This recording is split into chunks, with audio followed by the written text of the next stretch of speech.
Good morning, everyone, and thank you for being here today for what will prove to be a fabulous conversation. I'm joined today by three wonderful panelists who I'm going to allow them to introduce themselves to you today and to say a bit about your own research and your work and where you enter into the conversation on religious freedoms and foundations of religious freedom in this country. So, tell us who you are, your institution, Okay. about your larger work, and where you enter into this conversation. Okay. I'll start because I cover the earliest period. My name is John Barry. I'm here because I wrote a book called Roger Williams and the Creation of the American Soul, Church, State, and the Birth of Liberty. Consider myself a writer first, a historian second. I am at the Tulane School of Public Health. Is an odd story of how I came to write this book. Roger Williams was in the early 1600s or mid 1600s. I was planning to write a book on the home front in World War One. I had identified several figures I planned to follow. One of them was Billy Sunday, who was the first American evangelist who got deeply involved in politics. It raised the question of where the lines were between church and state. And just doing my due diligence and researching Sunday, I went back to the beginning of the argument, which is almost exactly 400 years ago, between John Winthrop, who gave the City on a Hill speech, the sermon that the New York Times says the most important sermon in 1,000 years, and Roger Williams, who was a Puritan minister and who was the first person to articulate in a modern way the complete separation of church and state. I think there are a couple of things that people don't quite recognize about Williams and the larger issue of church and state that, as I said, he was a Puritan minister. The day he arrived in America, in Massachusetts, he was offered a position as a minister in the Boston church. He declined it because it was not pure enough for him. And the whole concept to him of melding church and state was abhorrent because he believed it would inevitably corrupt the church. You would say today, maybe he knew if you mix religion and politics, you get politics. The reality is, if you mix anything in politics, more recently, science and politics, you get politics. So he said things like forced worship stinks in God's nostrils, that you had to truly believe. He was certainly wanted to convert Native Americans and was probably the most fluent Englishman in America in the native language, and wrote a dictionary which made him famous, at least in a small way, in London. Another thing that people miss about the idea of separation of church and state is how closely tied it is to the very concept of liberty. And Williams knew this. Williams was amanuensis to the greatest justice in English history, probably would be in American history too. I doubt that anybody in the audience ever heard of Sir Edward Coke, but every American over the age of 5 knows Cook's most famous ruling from the bench as Chief Justice of England. He said the house of every Englishman is as his castle. So thinking back 400 years ago, you had lords with private armies and real castles, and he was comparing people and commoners in a hovel with the great lords when it came to their independence and their ability to think freely. Oh, are you trying to cut me off? That's fine. Please not cut you off. We need introductions. Oh, No. You're okay, but just be mindful of the other. well, But you're doing well. You could finish what you were saying. I I have finished. Okay. Okay. In terms of the early period, I think. Here, go ahead next. So I'll jump in here because I'm the next in chronological order, I think Yeah. is the way we're going. I'm Kate Cartier. I'm a professor of history at Southern Methodist University in Dallas. And my entry point in this conversation is actually the American Revolution. And I come at that from the perspective of someone who first and foremost studied the pre-revolutionary period, the colonial period. And what I am interested in is how the American Revolution took apart one set of rules about how religions and the government work together, and then opened up a space to create new rules. So, sort of as an entry point, I think one of the really interesting questions that we can ask about the First Amendment, about the history of religious freedom in the United States, is how Americans of all types, all different social stations, all different racial and ethnic groups, encountered this idea that they had freedom of religion. What did that mean? What were they free to do? Was it just to think, or was it to act in particular ways? And also, if there wasn't going to be an official establishment, how would the society manage all of those things that in sort of earlier times in European history had been done through churches, which include things like hospitals and education and aid for the poor, burying people, things like that were done through churches. So the revolutionary moment as a question of church and state is a question of very nuanced pulling apart and thinking about what counts, what is protected, and what should not. And I think in many ways that conversation of trying to figure out what goes in and what doesn't and where things are assigned in our society is still going on today. Thank you. My name's Kathleen Flake, and I'm the Richard Lyman Bushman Professor of Mormon Studies at the University of Virginia. In a prior life, I was an attorney, so I enter this subject looking at the very laws that were just alluded to, and how do we arrange these various moral orders, not just churches, but I shouldn't say just, institutionally, absolutely. How do this clash of institutions, whether it's denominations or whether it's hospitals and churches, but also these moral orders, what people believe about themselves, who they are, where they came from, why they're here, where they're going. How does the modern nation state manage to achieve a moral order around these variety of moralities? And so my specialty is the 19th century, when the court begins, and then into the 20th century, when it starts to truly try to define what the boundaries are between church and state. Thank you. Thank you. Now we're going to shift to ask a question about how you would characterize the state of religious freedom, or if that's what you would call it, for the indigenous people of the land before European colonization. Well, since you're looking at me, I would say this I'm looking at all of you. all of you. Okay, Yes. well, I'll just, since this is not my period, I'll just say one thing about that, which is this question allows us to realize that we too have tribes, and that those tribes are in large part defined by their religious coherence.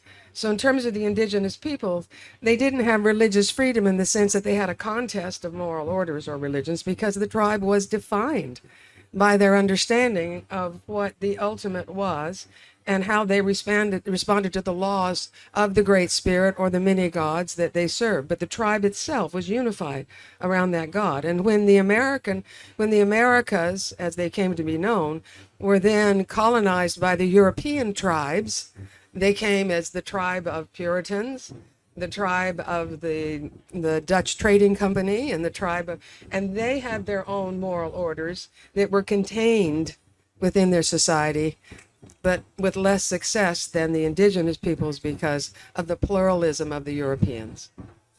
Thank you.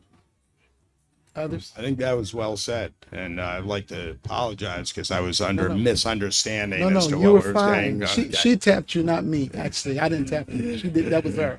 Okay. I did. You were I fine. confess I did. Yeah, Yeah. that was fine. Okay. That was I think to the question about indigenous religious freedom, I think we can add to that excellent answer that once the European and indigenous cultures come into contact with one another, that idea of religion that exists within a European culture then has a lot of influence on the way that contact happens, not least because a lot of the people who are engaging indigenous cultures from the European side are missionaries. And so indigenous peoples respond very quickly by working with this idea of what it means to have religion, and also many become Christian in create new versions of indigenous Christianity. And so this idea of religious freedom quickly becomes a sort of widespread intercultural conversation about what religion looks like. And one way to think of this is conversations about when someone is or what is required of them to become sort of fully Christian. These are conversations that are being governed by missionaries. A very interesting moment there is what happens when a particular indigenous person has multiple families, because polygamy is a part of those communities. And if the missionary is asking them to give up other families, are they asking them to no longer support other wives and children? And that's exactly the sort of place where we see conversations about what moral order should be operating. Is the primary value monogamy, or is the primary value caring for those that you've committed to in your community? There are different ways of configuring that question. So the religious freedom question becomes an intercultural conversation quite quickly. Thank you. Thank you. Next, I think I want to ask about what about for the Africans that were here? How does this notion of religious freedom kind of how do you situate that with the religious traditions that the Africans brought with them too? Honestly, I'd rather hear you talk about that. That's pretty close to your field. Oh, I'm not a panelist today, though. I think you're probably more expert on that than any of us, but someone else wants Anyone to. want to comment on that? Well, I think there's a couple of things that, admitting also that this is not my area of expertise, it is an area of fascination for me, because one of the questions I treat is, how do minority religions adapt under the particular pressures they're under and maintain a sense of continuity with their originating vision, so that they can still say, I am Muslim, I am Latter-day Saint, I am Catholic, So how do they, this engagement that Kate just talked about requires that minority religions do particular boundary maintenance work. I think that the other notion that we learn through African American religion is that one of the ways that, I'll just keep calling them the Enlightenment or the European tribes managed diversity, was to say, well, we've got religion, but what you do, that's not religious, so we can treat it however we want. We can eradicate it because it's simply a moral threat. It's not religious. It's not really religion. And certainly that was true about respecting any sense of religion on the part of those who were enslaved. And there's some marvelous scholarship on that, begun actually by Rabbitoh, that we should refer you to read. It's wonderful, about how African Americans and the enslaved managed to maintain their sense of identity, particularly in certain industries like the rice industry, the gullahs, and particular parts of the South, that maintained that sense of Muslim practices and beliefs, and influenced our language. And again, this is where I'd like to turn to you to illuminate that, but it's a vibrant part of the story. If I can just add, I'm going to pull us back to the revolutionary period again, and we have this incredible moment of I think what many Americans view sort of triumphalistically of establishing religious freedom or codifying religious freedom in the First Amendment, but it actually is in some ways a reference back to an earlier legal tradition.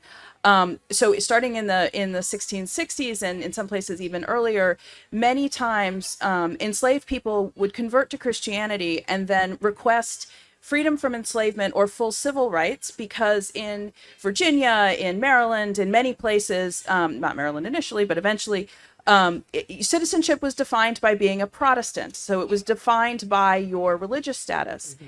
And Christianity is a conversionist religion. And so when people converted to Christianity, could they gain those civil laws? So what we see happening is that the laws about civil participation swap out the word Protestant for white in the late 17th century. And that's really important because it means by the time you're talking about freedom of religion, when we're talking about the revolutionary period, you're talking about something that is generally not viewed as a threat to the state. If we imagine what it would have looked like if freedom of religion in the Constitution meant that anyone who converted to or embraced Christianity gained full civil status, that's obviously not going to work at the time of the passage of the Constitution. So it's, I think, one of the pieces of this story that has to be inserted is that religion has been deprived of its capacity to change your civil status. In other words, you can no longer use your religion as a way to argue for more civil rights well before the American Revolution. And that is absolutely, that's not about the history of African Americans as much as it's the history of the institution of slavery and how it's functioning as a legal process, but it has profound consequences for African Americans. Thank you so much for those very insightful points. I want to now ask about how you would describe the emergence of the idea of religious freedom as a governing principle for the United States. Well, that's something that maybe I can address. You know, I said at the beginning that Williams articulated in a modern way the idea of separation of church and state. When he was forced out of Massachusetts, and this goes back, First Amendment is freedom of speech, not just freedom of religion. In Massachusetts, he was very theologically totally in line with other Puritans, but because he believed in the separation of church and state, and they believed really in a unitary, almost Old Testament type of state-church relationship, he was banished. They told him that he could think what he liked and he could stay there, but if he preached what he thought, then he had to get out. So he fled, and obviously, it doesn't do you much good to have freedom of thought if you can't express your thought. When he founded Providence, first draft of the compact asked for God's blessing on this civil government. But the compact that he actually developed and was signed by the other people who settled with him omitted even a request for God's blessing on their endeavor. And so this utterly complete separation of the civil state from any role of religion is really pretty extraordinary. Williams is a very controversial figure in American history. There are a lot of historians who think he had absolutely no influence on other colonies. It was Rhode Island and so forth. But the reality is his influence went through England. He went back to England several times from Rhode Island. Scholars who know both Williams and Locke believe that Locke's idea of toleration was derived almost entirely from Williams's writing and so forth and so on. And Locke's influence on American law and thinking was pretty profound, which if those other scholars are correct, then that would mean that Williams' impact was very profound. So in terms of it being a governing principle, I would speak in two ways about that. It becomes a governing principle because they have to figure out how to govern themselves peacefully among these contending moral orders. So it has to be a part of the law. How are they going to deal with pluralism? In addition, even at that time, no one can understand the stability of the state, right? That there can be stability of the state unless there's conformity of your moral vision. Now today we're able to think more broadly than that, but in those days, the state would crumble if you didn't. Hence, you had these charters and these statements of moral commitment when these boats are landing on the shores. But as to Jefferson and Williams, to me, one of the most interesting dimensions is the distinction between the two. It seems to me Roger Williams, who invents this, I shouldn't say invents, I'm sure it was a common saying, but he first forwards this idea of a wall of separation. He's interested in, and the scriptural references he used for that, he's interested in protecting religion from the state. He doesn't want the state to corrupt a religion. And of course, that was the Puritan problem that drove them here. Didn't drive the mid-Atlantic states here, certainly, or even the southern states. But for the New England states, what drove them here was the state pollutes religion, and Williams found that even the Puritans he knew were polluting their religion with their power politics. Then here comes Jefferson, and he doesn't want to protect religion. He wants to protect the state from religion. And those are two. So you can talk about it being fundamental to American law, but you can trace this tension between whom am I protecting, the state or religion, in the figures of these two people, and it's still going on today. And you can see that in the stresses with the Supreme Court. Thank you. I'm thinking about the term governing principle, right? And what a amazing thing it would be if we had unified governing principles, but clearly we don't.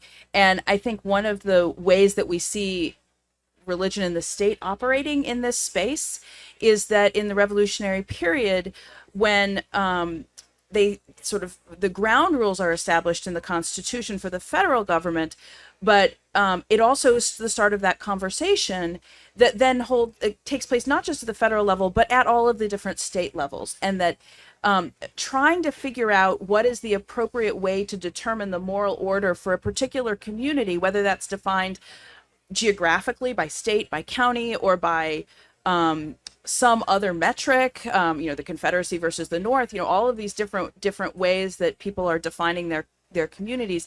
That conversation is actually happening at every level, which then it creates a feedback loop of diverse assumptions about the way church and state should operate, so that what is entirely normal in the places that some of us live and legal, accepted, could be very, very different in a different community, and that diversity comes not solely from a respect for religious diversity, but actually from the decentralization of our governing principles, that's happening on so many different levels. So at this time, I wanted to see if there were any questions from the audience. We have a few moments, and I'll ask one more question. And then if you have a question, there's a microphone that's set up somewhere that I don't see. Okay. And then you could come and ask your question. So the last question I asked is, what did the idea of religious freedom look like for Americans of different faith traditions once enshrined in the Bill of Rights? Once enshrined in the Bill of Rights. What did the idea of religious freedom look like for Americans of different faith traditions once enshrined in the Bill of Rights? I'm sorry.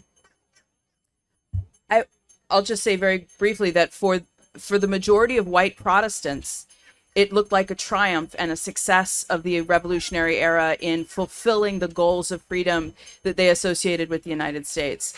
And they might have thought it was done. For instance, Jews and Catholics who gained citizenship rights through the Revolution, it was an opportunity to be seized and an invitation to civic participation that they may have been kept out from.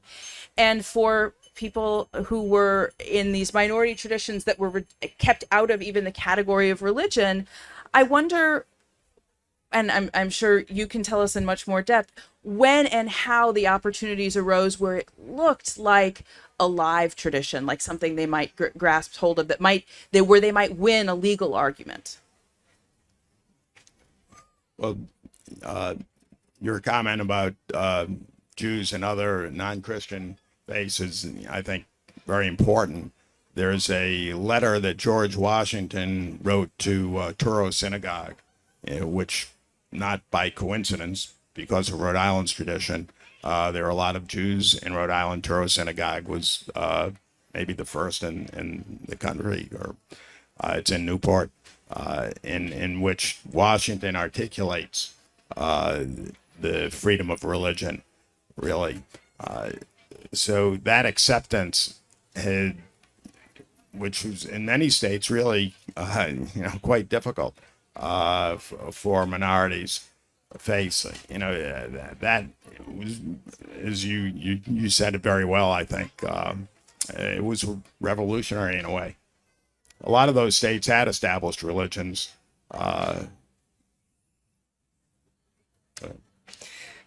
I appreciate the point at which we started this. We should pause and remember that moment as a time of supreme accomplishment. It has been called a greater of the two revolutions, between the political revolution and the legal revolution of the First Amendment. Has been called the greater of the two revolutions. And I'm sure it was celebrated, but again, it's one of those things that had unintended consequences in history that we could not understand the fullness of its impact. We're still figuring it out today, even. I would say that most people understood that as the freedom. Well, let me say one other thing that is always helpful for me to remember. The ultimate aspiration was to say that there was a part of the human being that was beyond the rule of the state.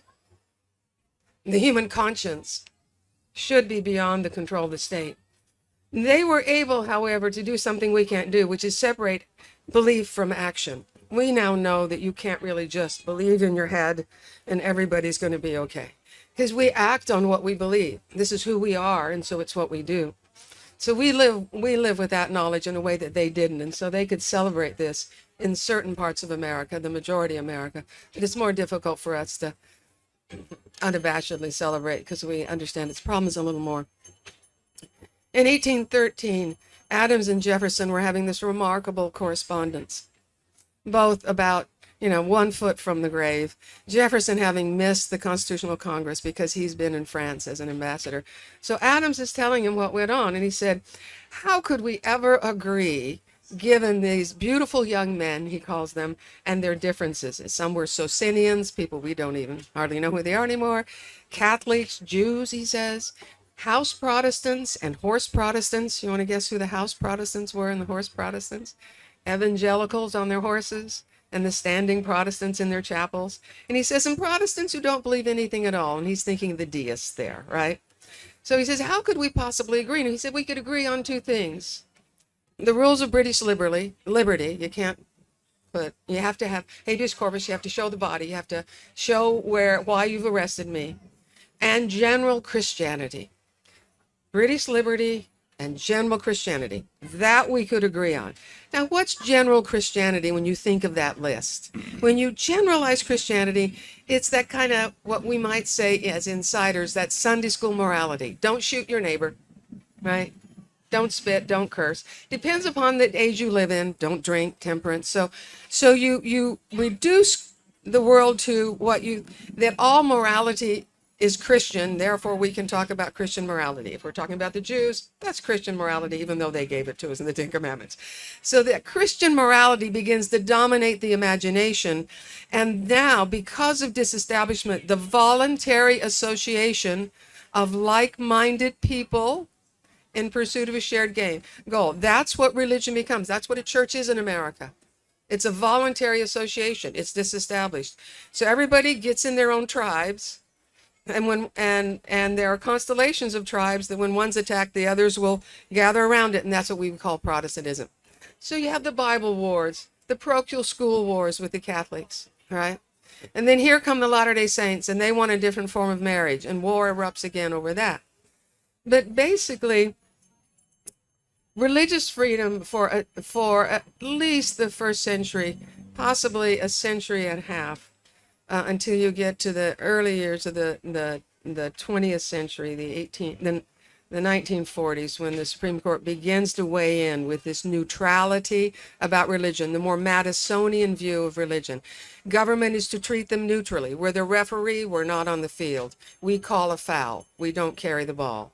Now that's a fantasy too, of course. Morally, you can't just be the referee. But nonetheless, that's where it moves in the 20th century. In the 19th century, it's all Protestant all the way down. And so think of the reform movements and how they are wedded to the law. You have an informal establishment that is both formally and in terms of substance, its content, Protestant.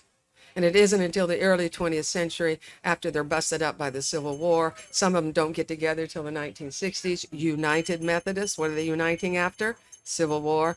And it isn't until you begin to see the rise of the Jehovah's Witnesses, the Seventh-day Adventists, the Latter-day Saints, immigration of Jews and Catholics in the early 20th century, that grip of Protestant morality begins to lose its hold. and that paves the way for the so-called, the purported neutrality of what the law tries to turn to.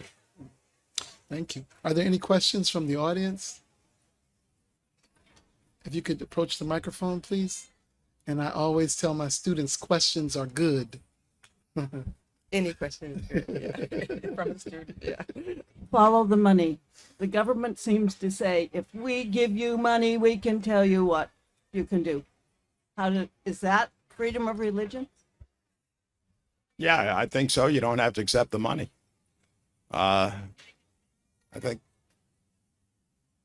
There's so many ways to respond to that. That's a great question. That, yes, think of Title IX as the classic case. If you don't have to take our money, of course, if you don't take our money, what happens to you?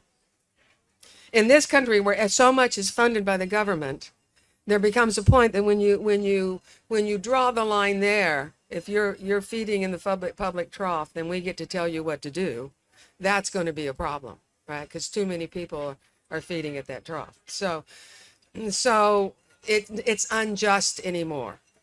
It's unjust. Think of healthcare. How much, this is what Kay talked about earlier. The government starts taking over all these formerly religious activities, education, health and welfare, right?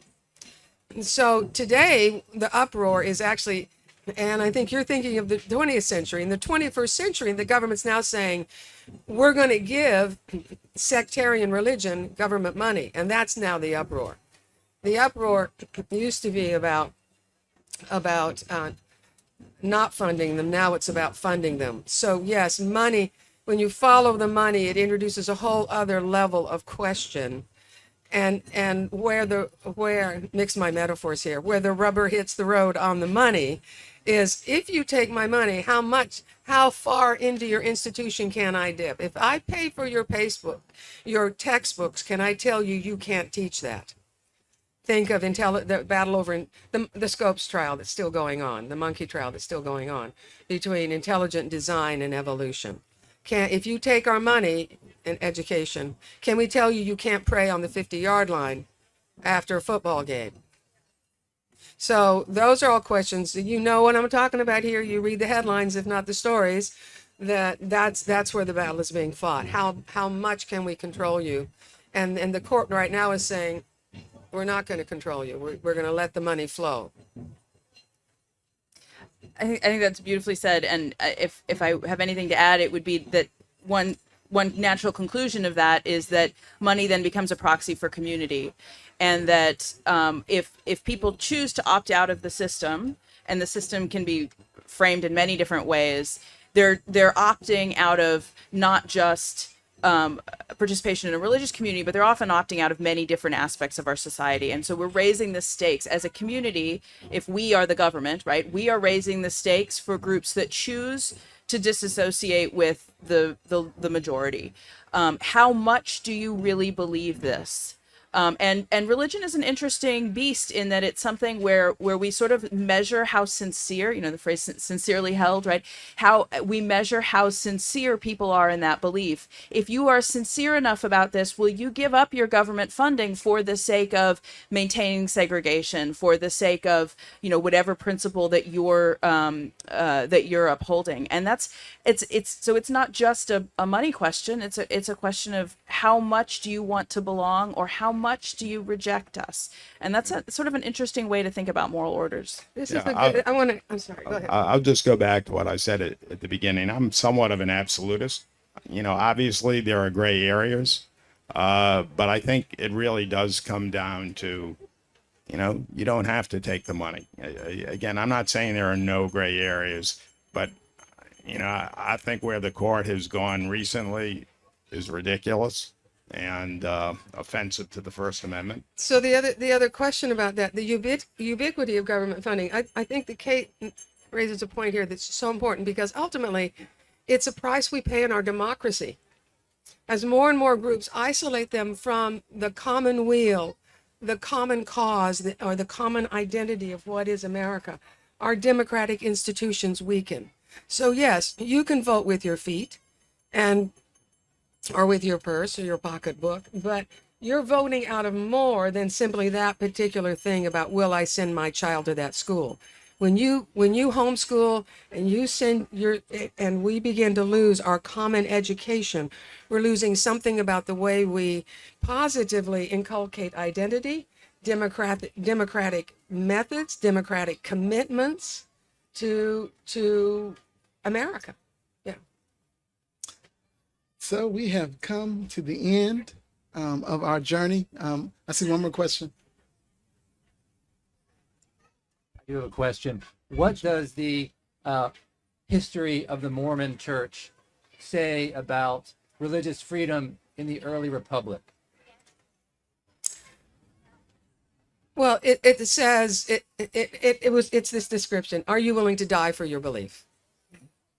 And that religion could not die for its belief because its reason for existing was an ensign to the nations of here's where the truth lay. And so they've had to learn. I think what Mormonism teaches us is the way in which, and this is a very sophisticated thing to do, so I don't want to universalize it, and I think it's too high a price for everybody to pay.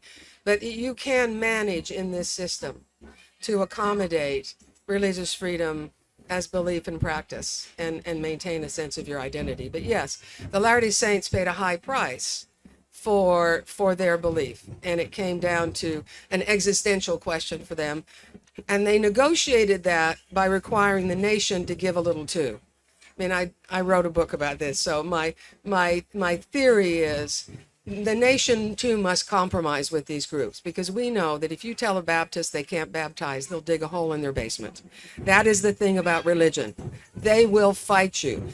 And I think one of the ways to look at the First Amendment is not necessarily as a philosophical, oh, church should be separate from state, as saying the founding fathers knew this is, that they didn't, that it was, that discretion is the better part of valor for the modern nation state when it goes up against certain kinds of religions. They should not pick that fight, right? And I think that's part of the positive politic that's going on in the law of First Amendment, is gauging how much do we want to pick a fight, how much do we want to alienate a certain number of our citizenry, and how much do we want to make ourselves a violent state by attacking those religions for what they're believing and doing. And we can certainly look back now and say, however you feel about polygamy, we are long past the kind of marriage that the Protestant America was defending when it was trying to take Mormonism out of existence. So those are the lessons of the Mormon story. Okay, please. Dr. Williams, I'd love to know your experience, the experience of religious freedom for the African American community. Like your thoughts. I know you're the panel director, but can you get any? So I want to keep. I was actually going to ask a closing question to them of the 2 minutes that are remaining, but we can certainly talk. I wanted to ask in a word and in a moment. We only have 2 minutes. What are the lessons, or what is one lesson that we today can learn from this earlier period? Maybe it's a lesson that we haven't learned, but what is the one lesson from these earlier periods around this question of religious freedom could we learn for today, Ellen? I think maybe the essence of religious freedom is the concept that I might be wrong. And if you think that there's a possibility you're wrong, then that opens the way to tolerance for pretty much everything. And that actually was the essence of Williams.